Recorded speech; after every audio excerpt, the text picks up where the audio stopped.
Hello and welcome to the round so far for round 14, brought to you by Amy. I'm Xander McGuire and I'm joined by award-winning journalist Josh Gabelich here on the set at AFL House. We're going to go to the big story tonight, and that is GWS. What a statement they've made against the reigning premiers. Absolute scenes on the siren there. Aaron Cadman and Callum Brown. Jubilation for what is a massive, arguably season-defining win for the Giants today, Josh. Absolutely, Xander. For the second year in a row, GWS went to Brisbane, went to the Gabba, got the job done. 21 points down they were. They win by 11 points. And the big story from an individual perspective was Aaron Cadman, Xander. Yeah, well, pick ones. You know, they like to announce themselves in all sort of different ways. We had Tom Boyd, who did it with the eyes of the nation on him in the grand final. Jack Watts on King's birthday. Matt Rowell was elite in his first 3 games. In 3 or 4 years' time, Josh, we're going to look at this and go, this is the day that Aaron Cadman announced himself. I think it was the day that he arrived. I think that is not an understatement at all. We've never seen him kick more than 3 goals before in an AFL game. To see him kick 5 today was emphatic. He was the star of the show at the Gabba, and it wasn't just the goals, it was the presence. 13 marks, 6 more than his previous best, 5 contested. He'd never had more than 2 before. He just dominated. Look at that grab there on Eric Hipwood. He was phenomenal with 5.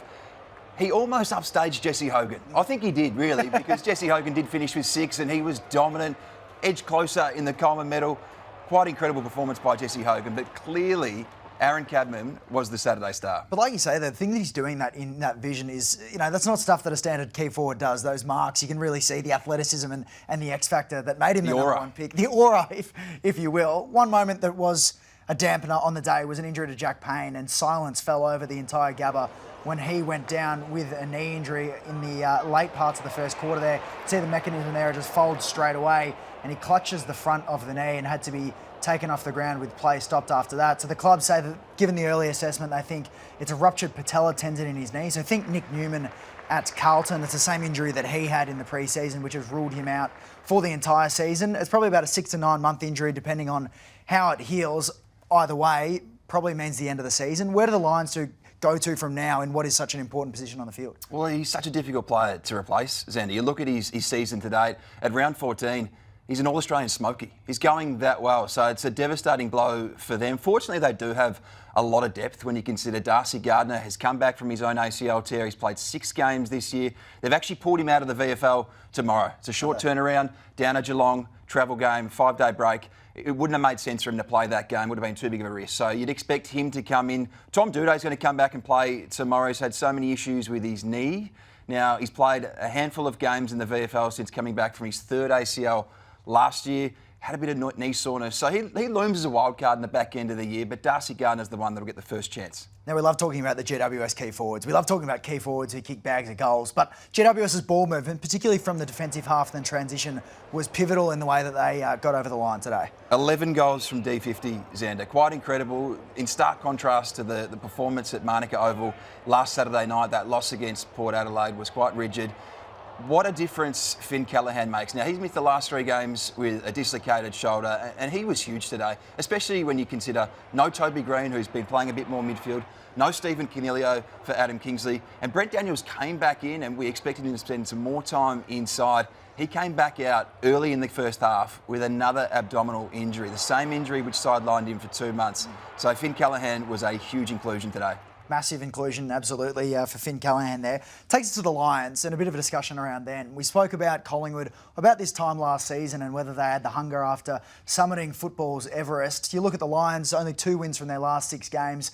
Where do they sit? Are they hungry enough? They don't look to be playing in the same kind of form, that scintillating form that won them the flag last year. Where are they right now? Well, some of the numbers are quite alarming today. They laid just 28 tackles. They averaged 55 in 2025. Now, it wasn't a high tackle game, but that does stand out quite a bit. Their pressure rating was at 152, which is pretty low when you consider it across this season. So, is it a one-off? Maybe not. I mean, they started the season 5-0. It has given them a lot of safety in terms of their spot inside the top 8. But you look at their performances since Easter Thursday. Since then, you can track that they've won only 4 games of their past 9, 4 losses in that time. They had that really poor performance in Hobart when they drew with North Melbourne.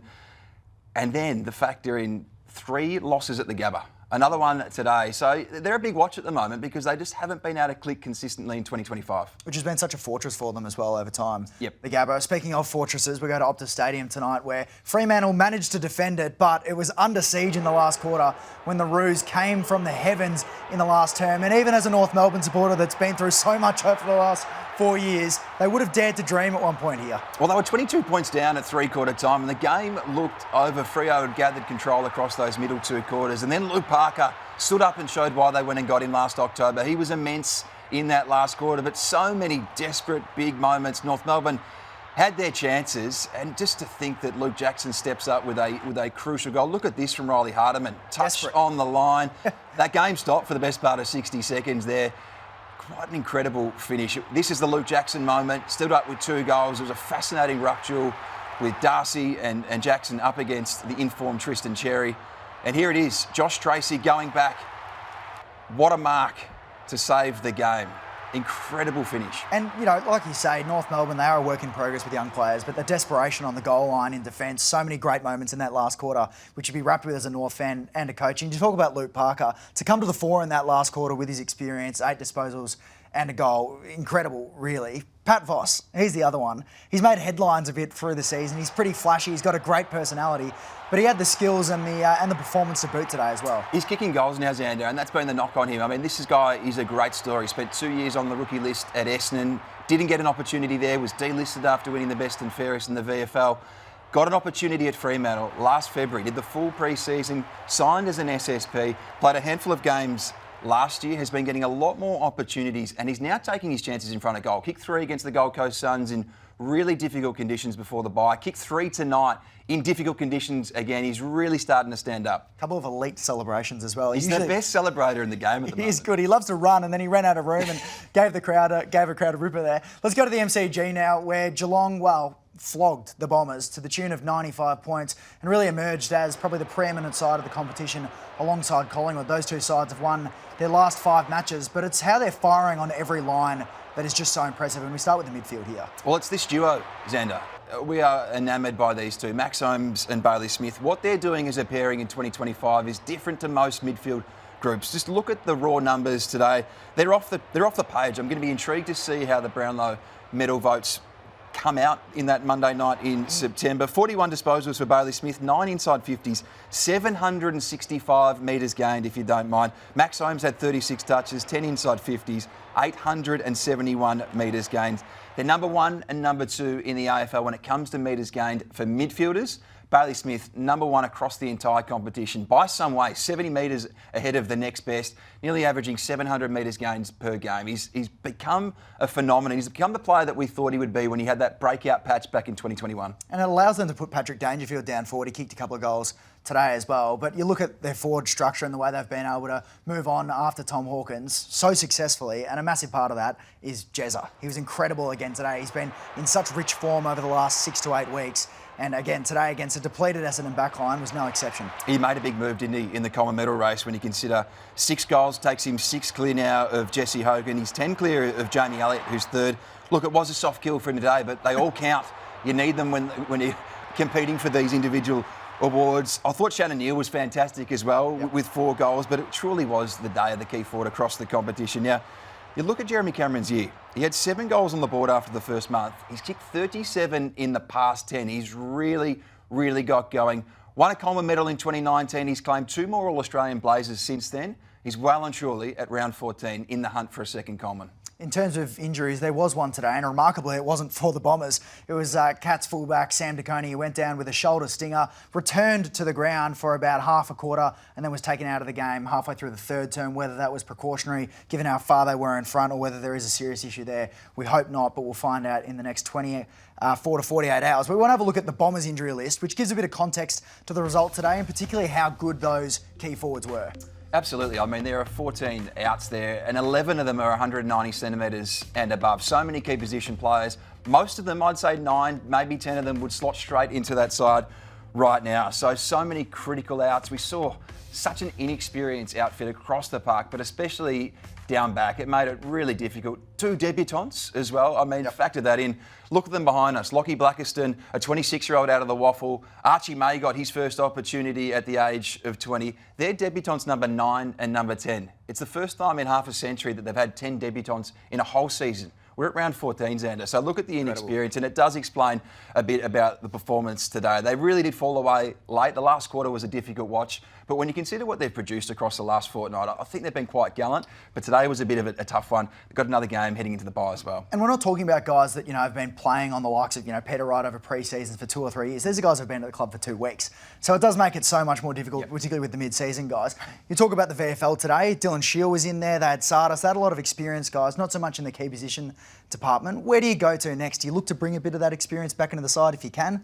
Well, Liam McMahon's another one they took in the mid-season draft and has been in and around. He was in the squad last week against Carlton, kicked a handful of goals tonight. Do they look at him? I don't know. They're not going to get any of the names we just looked at back for the game before the bye, which makes it really difficult for that trip. So they just got to get through the bye, and then they should get the Mackayes, the Ridleys, the Redmonds back, and their backline looks vastly different. To Friday night football, where it was an absolute slow burn, but it did get there in the end of the last quarter. A 3-point thriller between 3rd on the ladder and 6th on the ladder at the time. And it was the Hawks that triumphed at their home away from home down at UTAS Stadium. But the last quarter is when things really came to light and the Hawks just showed their class. 47 to 44, Xander. Hardly a classic, but it was an absolute thriller. It was Hawthorn's 3rd lowest scoring win in their 100-year history, but crucially, 4 points, it's all that matters. And look at these big moments. Jack Gunston was huge. We'll get to him in a moment. John Newcombe had been well held by Sam Berry for much of the night, but stands up to kick the winner. Quite an incredible game when you consider. I mean, look at Riley Thilthorpe there.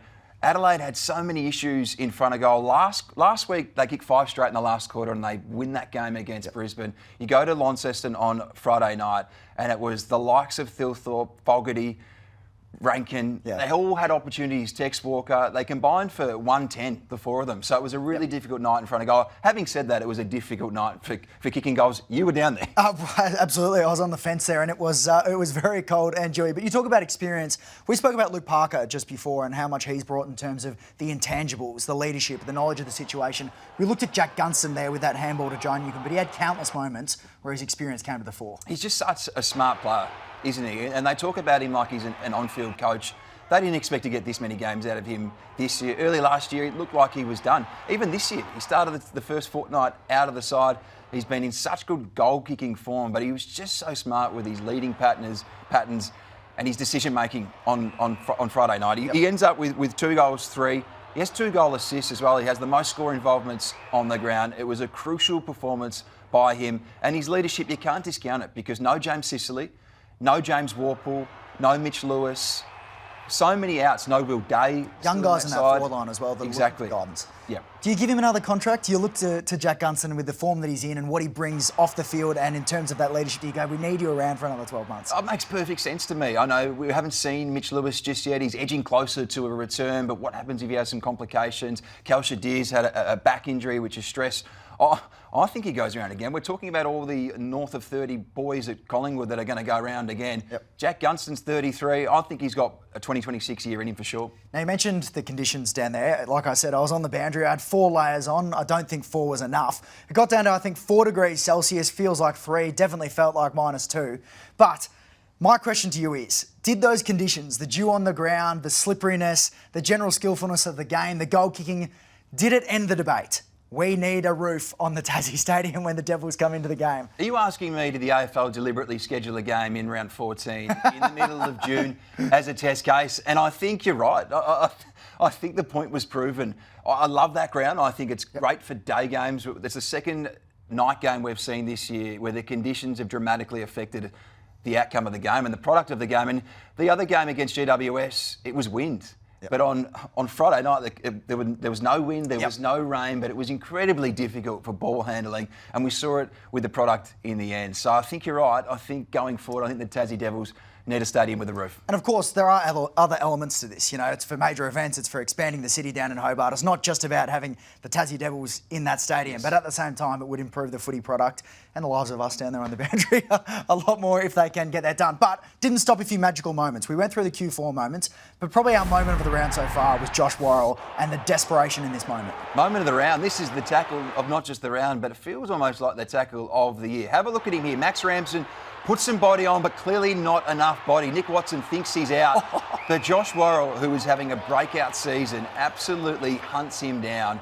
Early in the game, set the tone. They burst out of the blocks. Their first half was sensational when you look at it. They were really disappointing after half-time in terms of taking their chances. But, geez, Josh Worrell, what a player he's become. One of the Crows that's really gone to the next level. He had the broken arm last year, but he's come back and hasn't missed a beat since he's gotten back into that side. Remarkable to think he was drafted as a key forward, but has really settled down and is a long-term part of the puzzle under Matthew Nicks. Now, that was probably a bit of a clanger for Nick Watson, which takes us to our Amy Clangers for the round, of which there has been a few. And we're going to start up in Queensland earlier today. Fontempelli, Joe Fonte gets up, almost has mark of the year, goes the golden fist, can you believe it? And it lands in Starcevic's lap. Into a dangerous spot as well. It's a double blow because he had the sit, he could have taken an absolute hanger, but I love it from the Fontempelli. And Connor O'Sullivan here trying to sell the candy a little bit, take on a little bit too much. It was in the last quarter, the game was over, but Connor, come on, don't come under after that. Or maybe do, because Chris Scott seemed to see the funny problem. Side of it. He had no problem at all. And then our man, Nick Harrison, I've got him. We got him down at Scans for 7 years. He has pinged the hamstring while he's tossing the coin on Thursday night. Should probably trade that St Kilda scarf for an Essendon one, the way he's going with the soft tissue and the injury there. He did say he reckons he's out for 6 to 7 weeks with that injury with the hammy. So no more coin tossing for him, and just accepted it was very naive of him to think that he could just roll out there, toss the coin, and there'll be no dramas whatsoever. It's extraordinary. I've never seen anything like it. So we'll go back to that game now with the Bulldogs and St Kilda, and Bulldogs 72-point winners, showing their class over the Saints, who are a little bit besieged at the moment with a few of their performances in recent weeks. The Bulldogs have won more games by 60-plus points than any team since 2024 round one. Sam Darcy, though, he's the one that keeps you up at night as an opposition coach. Well, Xander, he's clearly the most impactful player in the game this year. We saw that across the first 5 rounds. He burst out of the blocks, kicked 14 goals, and then it was on Easter Sunday when he hyperextended his knee. Everyone thought that he'd done his ACL, that his season was over. He thought that when he went to bed that night. To think that he's back less than 2 months later, 53 days between games, and he just slotted straight back in. 3 goals, 19 touches, 9 marks, 4 of them contested. And what he did for Aaron Norton was huge. Aaron Norton's been down on form. He's been getting outmanned, two on him at different stages. Having Sam Darcy back completely transforms not only that forward line, but that team. It just feels like they can challenge anyone in the back end of the year, and they can do anything in September. With Darcy, is it the height? Is it the athleticism? Is it the sticky hands? What is it? I mean, and he doesn't miss that much either. He's a great set shot. What is it to you that stands out as, this is the thing that makes this guy unlike any other guy in the competition? Well, clearly it's the height. I mean, we've never seen a 208-centimetre player move that way. I know we've seen Mason Cox do it in big finals before, and he's a bit taller than Sam Darcy. But Sam Darcy's so damaging below his knees. He's got such great skills. We saw him go onto his left a couple of times back on Thursday night, and he's so smooth for someone that's 208 centimetres. And what he did do in the 2 months out was he added 3 kilos to his frame. Yeah. And he did look a little bit thicker, because that's the thing with him is he's been on the skinny side. He's only 21. Can you imagine what he's going to be like at 25? Imagine if he had 4 months like Riley Thilthorpe. He would have come back 7 or 8 kilos heavier. Incredible. Well, now that they've got the forward line sorted, they can start to tinker with some other things. Luke Beveridge has got the 2-year contract, and it's part of the season where they can start to look ahead to finals and think, we've probably got a berth secured. Let's experiment. And there's one thing that you've noticed with the Bulldogs in the last couple of weeks. It's been very different. Well, it's fascinating, isn't it? You look at their midfield, and I think they've got the deepest midfield in the competition in terms of quality. Like, it is absolutely chock-a-block. And across the first part of the season, Marcus Bontempelli missed the first 5 rounds. Adam Treloar played once between round 1 and round 12. So we got the exposure of Joel Frazier. I mean, this guy's been a sensation in his second season. They drafted him as a wingman. He played in his debut season at half-back, but this year he's exploded as an inside mid. And a late pick too. An amazing pick at pick 45. And Matt Kennedy, when they took him on deadline day last year, I don't think they were expecting to get this level of output. But what has it meant for Tom Liberatore across the last 2 rounds is he's dropped his centre bounce attendances by 10. It's a massive, massive drop-off. Luke Beveridge said during the week that plan C is to use him at half-back. Well, we've seen him there quite a bit. I'm just intrigued to see how it looks going forward. It hasn't had an impact just yet collectively. I know they lost last week to Hawthorn, and he didn't have a great game. I just wonder how he goes about balancing this midfield, because clearly there are so many stars in that group that all want the time. Can't fit them all in, though. Yeah, you lose a lot with Libba, though, out of the midfield. You lose I'm that with grunt. you, yeah. I don't know. But, I don't know, they're winning. It's a good problem to have. Exactly. It's a good problem to have. And they've got 9 games between now and finals to work out the perfect balance. Does Joel Frazier go back to half-back? We saw him play there last year. Does Adam Treloar stay at half-forward a bit more? Good problem to have, Xander. Exactly. Embarrassment of riches, which is probably the opposite of what you'd say at the moment at St Kilda in terms of they're trying to bring that talent through. They're trying to keep that talent as well and bring it over from other teams. And I want to talk about Nasiah Wanganeen-Miller and Tom de Koning as well. We know Wanganeen-Miller went over to South Australia. He's got the big offers on the table from those South Australian clubs. Him and so many other players in the competition right now that are in high demand as player movement starts to ramp up. Do you look at form, do you look at nights like this and think, is this the direction that we're heading in? Do you start to second guess things? Or do you think players have a greater view on things down the track? If you're Naz, what are you thinking right now? Well, I think it all depends on who you're being advised by. I think really experienced managers will make sure you look at the body of work. You don't get caught up in the week to week, but it's hard not to as a 22-year-old player like Nasiah Wanganeen-Miller. But you look at what St Kilda's done across the last 4 years. They've dramatically overhauled that list. I mean, I really like what they've done in the draft, going back to Nasiah. They've got Mateus Philippou through the door, Darcy Wilson, Toby Travalia, Alex Taru. We haven't seen a lot of them. Only 2 of them played on Thursday night, and that was part of the alarm bells with the performance, because it wasn't a young team. They were older, they were more experienced than the Western Bulldogs, and they got done by 72 points. And Toby Travalia was the only player, 21 and under, that played in the game. So we're not quite seeing enough of that youth at the moment. So it is a step back, because I thought they turned the corner in Alice Springs only a fortnight ago. Well, that's been the round so far. Let's have a look ahead to the 2 Sunday games in this shortened round. We've got Port Adelaide and Melbourne, which kicks off at the Adelaide Oval at 3:20 tomorrow. And then West Coast and Carlton over in the West. The big news item out of that is that Sam Walsh has been ruled out of that. He's been ruled out of the next 5 to 6 weeks of footy with a hotspot in his foot. Of course, knowing that there is only 9 games left in the season, Josh, there's a chance we don't see Sam Walsh again if things get complicated, and maybe if Carlton are out of contention towards the end of the year. So that is a massive blow for the Blues. Well, stress fractures in your foot can take longer, so it is a huge concern. He got through a lot of training this week, pulled up sore on Friday. They made that decision this morning. So it's a huge, huge blow for them and their finals chances. They need everything going right. It makes it really tough. This feels like a bit of a doozy for them heading west. No Harry Mackay still in this side, and now no Sam Walsh. Massive test for them tomorrow night. Maybe the Eagles smell blood. We'll see how it all unfolds tomorrow. That's been the round so far. We'll catch you next week. Thanks for joining us.